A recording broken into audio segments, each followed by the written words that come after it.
Hi, this is a small guide for DPS Mortal Strike warriors from the Grimblade Guild Europe Dalvinger.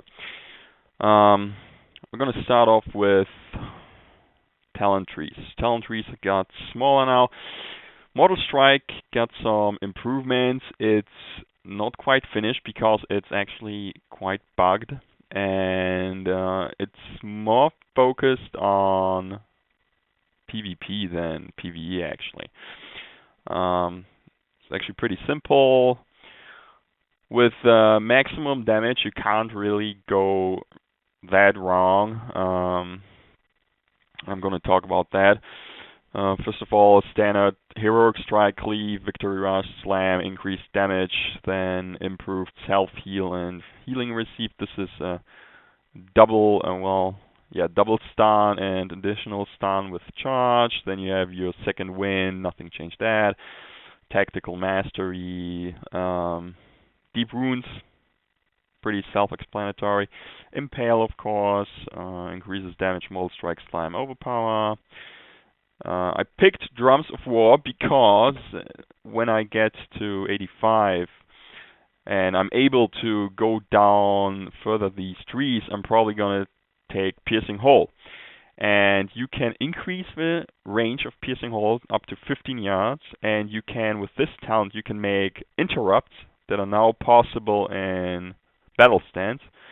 And Piercing Hole, you can make them rage-free, so I can pretty much spam Piercing Hole.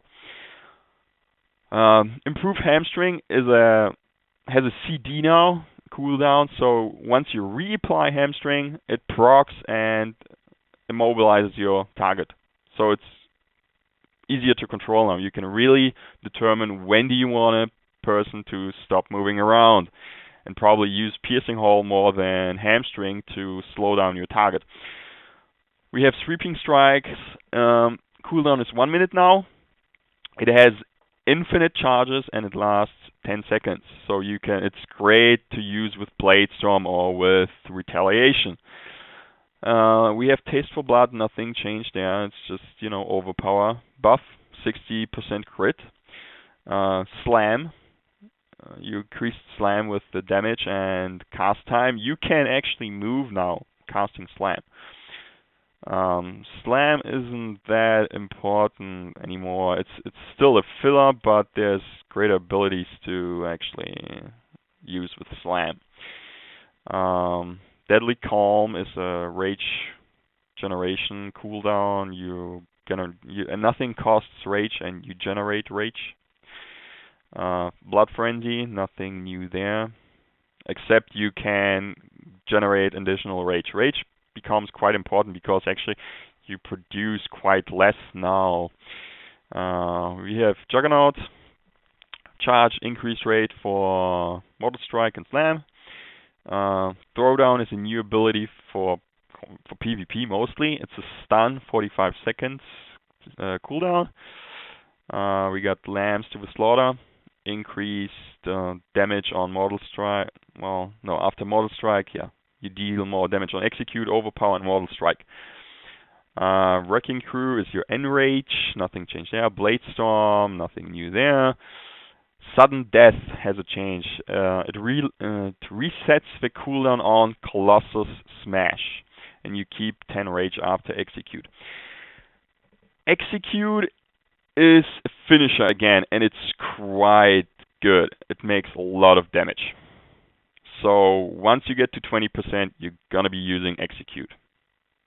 It does huge damage. Now, Colossus Smash, that's probably, right now, most Arms Warriors are going to be running ICC with good equip, with probably 12, 13k of damage on the average boss. And Fury is going to be running at probably 14, 15. Fury is improved over Mortal Strike just because Arms is bugged right now, and it's missing this ability. And of course you can talent for this ability. I mean, you can put talent points to actually make it more useful. Colossus Smash costs 30 rage, 20 seconds cooldown, and reduces the armor to 0 of your target for 6 seconds. So it's kind of like, you're getting your armor penetration back. Now you can reset that cooldown. It's it's pretty long, 20 seconds. I mean, 6 seconds with 18 seconds cooldown would be 1/3 of the time upkeep. So you can imagine, if you're able to reset this cooldown and you're actually able to, do it twice in a row. So let's say you can, keep that that debuff 12 seconds on. It's, you're improving your armor pen by around 30%, so it's around 30% every time you actually manage to get Colossus Smash on it. So this is going to improve DPS. The other thing is rend.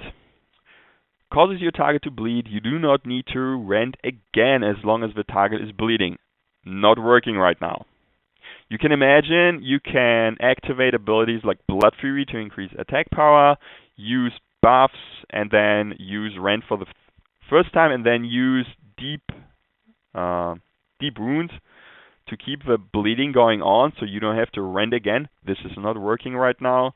Rend is falling off, so you have to rend again. This is actually bugged. I'm imagining that if you use all your buffs and then rend for the first time, and it keeps, going and going with the same AP value. I don't know if it's recalculating it, but I could imagine that would be quite some DPS increase. And if always rend does initial damage, but it's not that much. So every time you have to rend again, you're actually losing DPS. So the rotation is going to be pretty simple. You pretty much keep your rend up. Then you wait for the overpower procs. The procs are still pretty high because of a pretty much guaranteed crit chance. So DPS is going to be pretty high because of overpower, because it's pretty much critting all the time. And then of course you're going to use your Mortal Strike, and then instead of execute Colossus Smash. And you want to look at the debuff of Colossus Smash. You don't want to be using Colossus Smash if you just used it. You want to spread it out so you're actually using the debuff. Heroic Strike and Cleave share cooldown. It's an instant now. Heroic Strike is actually pretty high on damage. So you might actually use it more than Slam, because it's ridiculous how high the crits get, and you can actually put points into it. I mean, this is 15% more damage on Heroic Strike and Cleave, and this is in the Death Tree. I picked the Protection Tree because of 2 reasons.